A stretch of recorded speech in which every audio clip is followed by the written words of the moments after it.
Hello, I'm Joyce Woodworth. Welcome to the Spirit of Winona. Flooding of the Mississippi River has always been a very big concern for us living in Winona. I'm currently standing on the dike at the levee in Winona. This dike is what stands between the raging river of the Mississippi and our city. Today, April 17, 2001, the river has reached its crest for the spring. It has reached 20.2 feet, which is 7 feet above the flood stage. If this dike were not here, we would be currently watching our citizens scrambling with sandbags to keep this raging river from flooding our homes. Today we're going to find out about floods from our past, and we're also going to talk with one of the persons who was responsible for building the dike around our city. Being a river town, Winona has dealt with floods since its onset 150 years ago.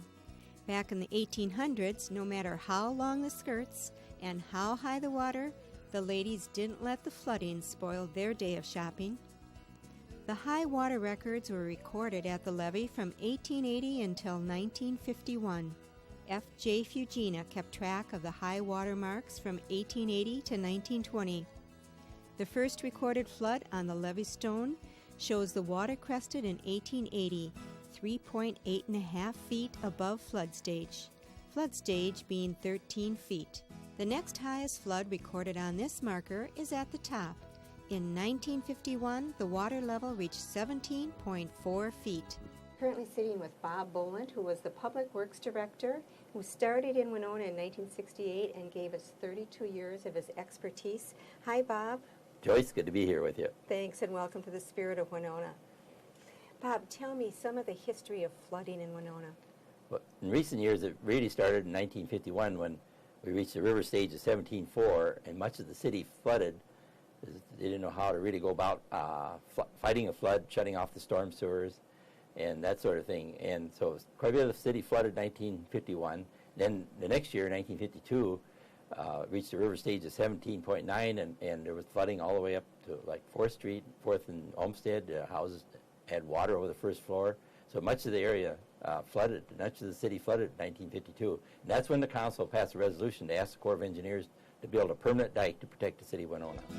Before this dike was built, however, the citizens of Winona had to struggle together to hold the water back, and it was at this time that sandbagging became a way of life during flood season in Winona.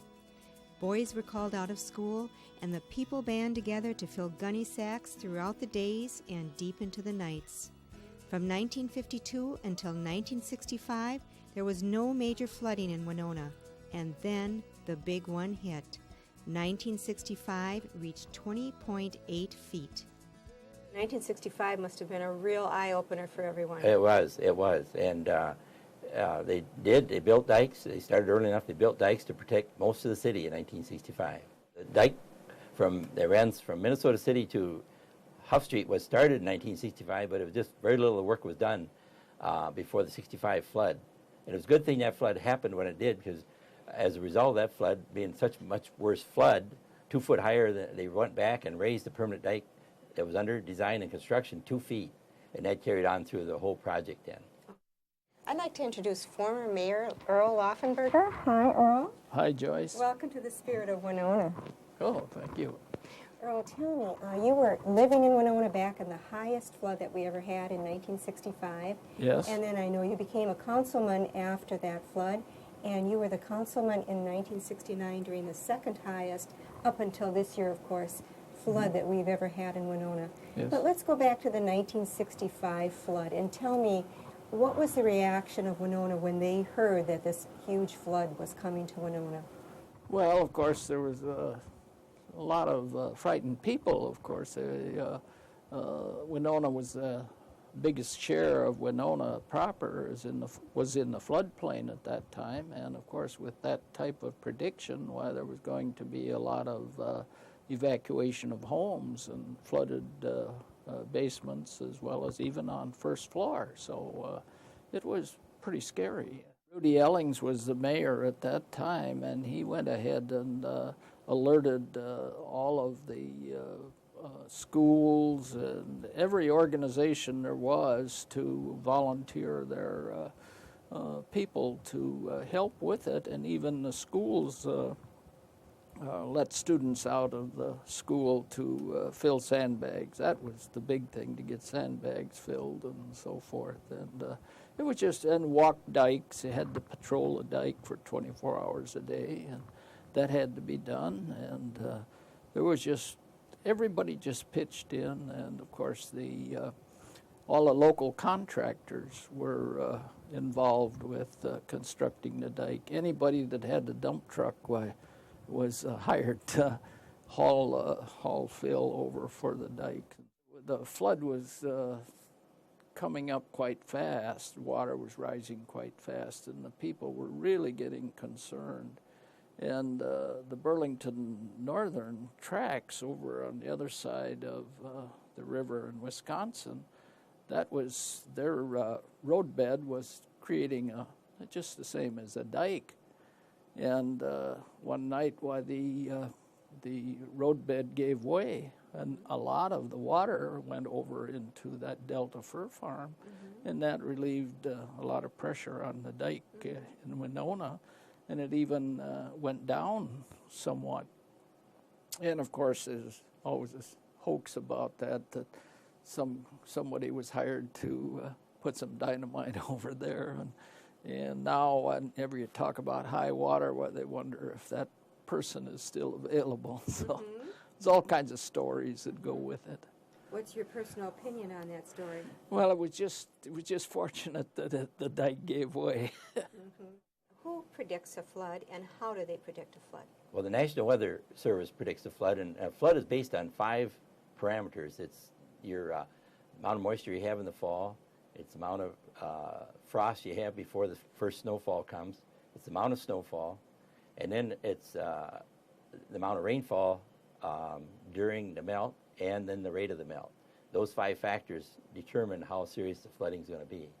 You came in 1968. Yes. So you saw the flood of 1969, which up until this year was the second highest Yes. flood. And tell me what happened at that time. The city saw that there was going to be a serious flooding and started to build a project, but the Corps of Engineers came in the early stages of that and took over the project and paid for it, and the city then obtained the right-of-way and worked with the Corps of Engineers, and as Mayor Laufenberger explained, that temporary levee was built to protect the whole city in 1969.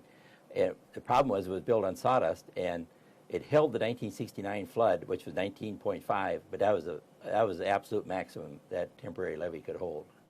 Bob, I understand that you were one of the key people in getting the new dike built. Tell me about that and how you went about getting it built, and give me the history of that. All right.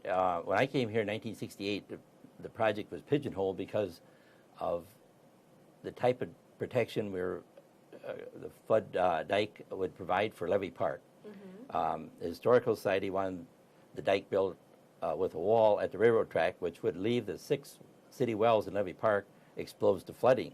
So every time you had a flood, you wouldn't be able to use the wells. So the first thing then, the mayor of Winona appointed a committee consisting of leaders of the community, the Historical Society, and worked with the Corps of Engineers. And over a 2-year period, we come up with a design that was used to build the dike construction through Levee Park. It consisted of a wall, restoration of the park, and that wall was located in such a position that all the city wells were protected. So it worked out very well. The city, there was a clause passed called the Lady Bird Johnson Clause, which allowed 3% of the construction cost to be spent on beautification. And the city council chose to use all the money to restore Levee Park, and that's where the money went, and it satisfied everybody, and it turned out to be a beautiful park. It is also a place for the Mississippi Queen and the different riverboats to come and dock, and also for just pleasure craft to come to the levee and tie up, and so it really worked out very, very well. So that's when it was initiated? All right, and that took us through 1972. We were ready to go to Congress to ask for money to build the dike, but then the social environmental law was passed. We had to do environmental impact statement, and that took 5 years. It was very thorough. You had to study all the whole area for Indian artifacts. They had to do many environmental studies. The Minnesota Historical Society was involved, and it took 5 years to do that study. But one thing the city did was they tacked on to that study 10 riverfront projects and did environmental impact statement. Not only covered the permanent dike project, but 10 riverfront projects such as barge fleeting and staging, Riverbend Industrial Park, fill at the commercial harbor, barge fleeting. It did involve several projects that covered us all well up to the present time. We're just presently filling Riverbend Industrial Park, and that was covered way back under that initial environmental impact statement. How long did it actually take to build the permanent dike? The first phase went from Minnesota City to Huff Street was built in 1965 to 1967. And then in 1979, we started construction in phase 2, went from Huff Street down to all the way around Peerless Chain, back up Burns Valley Creek to the vocational school. And that took through 1985, 1979 through 1985. That's all designed by the Corps of Engineers, and they're responsible for the construction of it. When we got to the point of signing a contract with the federal government for a dike project, we had to accept certain responsibilities. There were 3 responsibilities that the city had to accept, and that was that we were supposed to provide all the right-of-way for the dike, and we had to pay for relocating any utilities that had to be moved that were in the way of the dike construction. And then we had to come up with 1.9% of the construction cost, and we agreed to all that. But it wasn't too long, and then the government raised that participation of local share from 1.9 to 10%. So we were very lucky to get a $33 million project for just a little under $2 million. Bob, how long actually is the dike around Winona? The permanent dike that runs from Minnesota City down to Peerless Chain and back up to the vocational school is 10.5 miles. Okay, and how high is that dike? How The much top, water will it hold the back? top of the levee is a 25-foot stage, and it's designed to hold a 22-foot stage, which means that when you reach a 22-foot stage, you'd still have 3 feet of freeboard. That actually, the levee could hold 23 feet without any problems. Now, one thing to consider is the top of the levee is about 4 foot higher than the Burlington tracks. So if we ever get a worse flood than we experienced this year, it's going to flood the Burlington tracks. And if you look at the Burlington Railroad tracks as you go to La Crosse, they actually run up pretty well up the middle of the river. So what's going to happen if we get a worse flood is going to flood all that area on the other side, and what Mayor Lautenberg called the Delta Fur Farms, and it's going to open up and widen the floodplain. It's going to open up the floodplain and give a wider area for the dike to flood to pass through Winona, so it will lower the stage. So for example, it takes about 260,000 cubic feet per second to get up to a stage that we had this year. To go another foot higher, it takes another 100,000 cubic feet. So because it's going to overflow the Burlington track and widen out the floodway. Okay. In a normal day, when we're not in a flood stage, how many cubic feet of water passes through Winona, passes through the levee? All right, normal flow is about 20,000 cubic feet per second. And the flood this year got up to 260,000 cubic feet per second. So it was really moving. Yes. What would happen to Winona if we did not have this dike? Well, it showed a picture in the Winona Daily News last week. That would be the area of the city that would flood without a levee, and it would be a large percentage of the city that would flood. Okay, so we're really safe with this dike. Yes, we're really fortunate, and it's a good dike. The Public Works Department is patrolling it on a 24-hour basis. You have to watch for boils, make sure that some erosion of the levee does not start to occur. If you do, you'd sandbag that. And you have to operate the pumps. If you don't operate the pumps, we could flood internally. So I'd like to explain a little bit about the details, the difference between a permanent dike and a temporary dike. Okay. The permanent dike, what they had to do in Winona was built in the sawmill industry, and the whole riverfront was sawdust. The temporary levee was built on sawdust, so the water, when we get a high flood, would pour underneath the levee. We'd have sand boils all the time on the landward side, and we had to keep wringing those with sandbags. So number one is construction. It tore out all the poor footing material, went down 17 feet, dug all that out, replaced it with good material, good sand, and the permanent levee is constructed of sand. And what that does, it allows the flood water to seep through the dike on an even basis to relieve the pressure, and it's designed in such a way that it can hold that flood without blowing out. If you go back to 1997, down in Iowa, in lower parts of Mississippi, many dikes failed were built of clay because the pressure gets so much it just blows out. That won't happen with our levee. The water seeps through to relieve the pressure because it's built of sand, and there's such a design also, it's covered with over a foot of riprap on the riverside so it will not erode. So number one's the construction. Number two, you have to shut off the storm sewer some way. So what they did, the Corps built a storm sewer parallel to the dike to pick up all the city storm sewers, and wherever there's a pump station, there's 6 major pump stations along the river. There's one storm sewer that goes out to the river, and a great big sluice gate is built, like 96 inches square, and that is a cast iron gate that's lowered down and shut off to shut the river from backing into the storm sewers. So that's number two. The way of shutting off the storm sewers is permanent with a sluice gate. Shutting off the storm sewers prior to this was a matter of sending a diver directly into the storm sewer with a rubber bag, which was placed at the entrance of the river and filled with air. This Band-Aid effect, needless to say, could cause seepage of the river into the city. Third area is pumping. We used to set up temporary pumps that are only a fraction of the capacity that you needed. Now, we were fortunate we never had a rain during the flood, or else we could have flooded internally.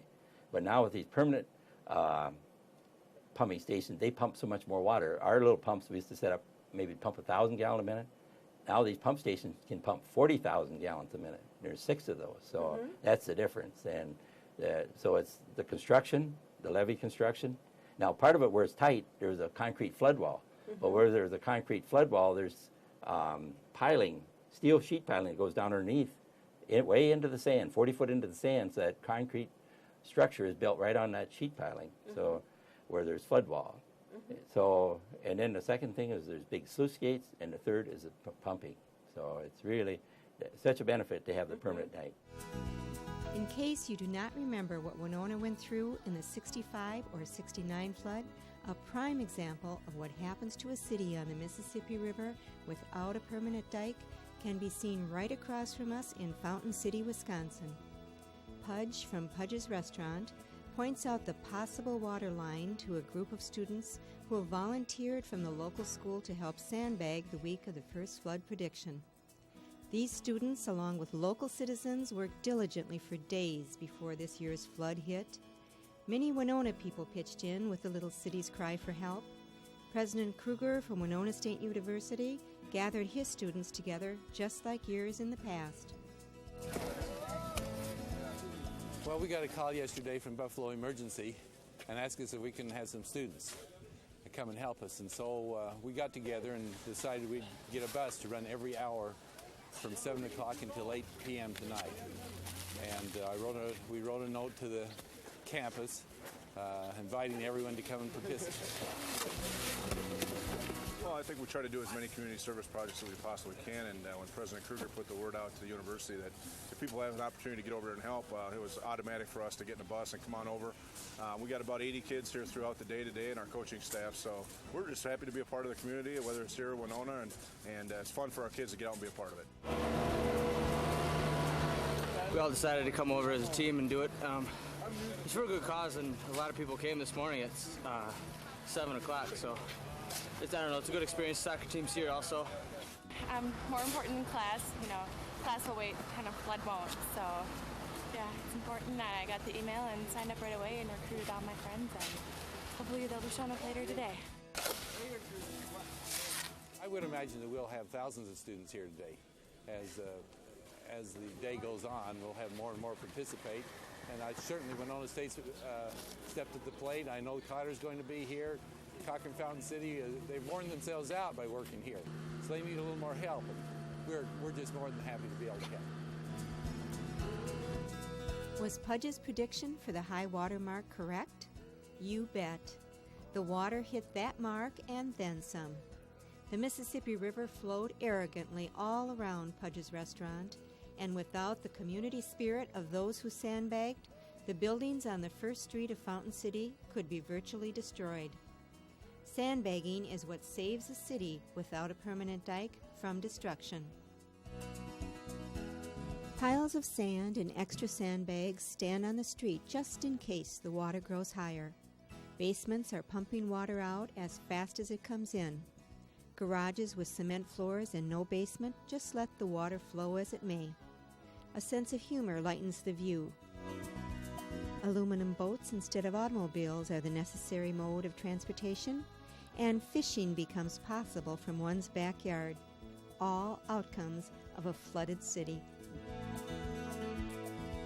The floodgates at Lock and Dam Number 5 stand open ineffectively as the water rushes underneath on its way to Winona. The gates of the lock have totally disappeared below the motion of the mighty Mississippi, a gesture of the force of nature.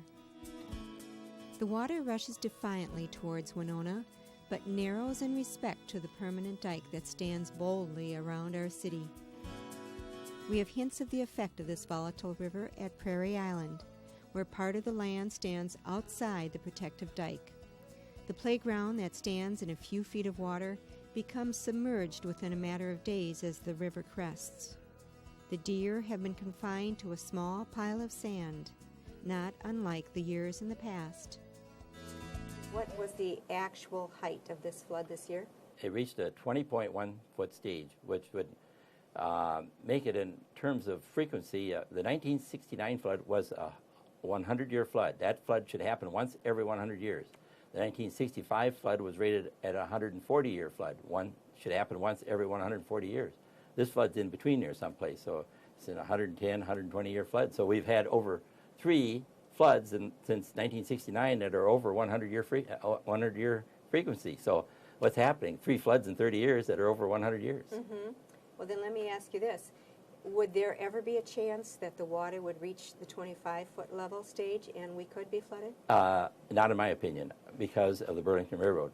We're going to really widen out the floodplain, the floodway, if it gets worse than this year. It gets up over 21 foot, it's going to flood over the Burlington tracks, widen out the floodway, and I don't think we could ever experience worse than a 22, 23-foot flood, and our levee would hold that.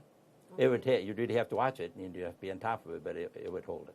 Okay, great. And I want to thank you especially for being in charge or helping with that dike and keeping Winona safe. Well, it was a real honor to be part of that and to work with Mayor Laufenberger and all the council, and it was a real honor, and I was just in the right place, the right time, and that project all came together. There was a lot of people involved. I want to thank Cal Fremling, who was very instrumental in working with the Corps of Engineers to do the environmental impact statement. It shortened up that process, and he was really involved, and all the mayor and the council through the years, and all the public works people. It was really a great project, and it was really fulfilling to work on that and see it come to a completion. Okay, thank you so much. Winona has had 11 floods over 16 feet in its 150-year history. This is a listing of the years and water levels the river reached in those years. Winona is truly grateful to all the people who worked on the permanent dike that protects our city from the floods of the Mississippi. This has been Joyce Woodworth. Please join me again next week. Till then, enjoy the Spirit of Winona.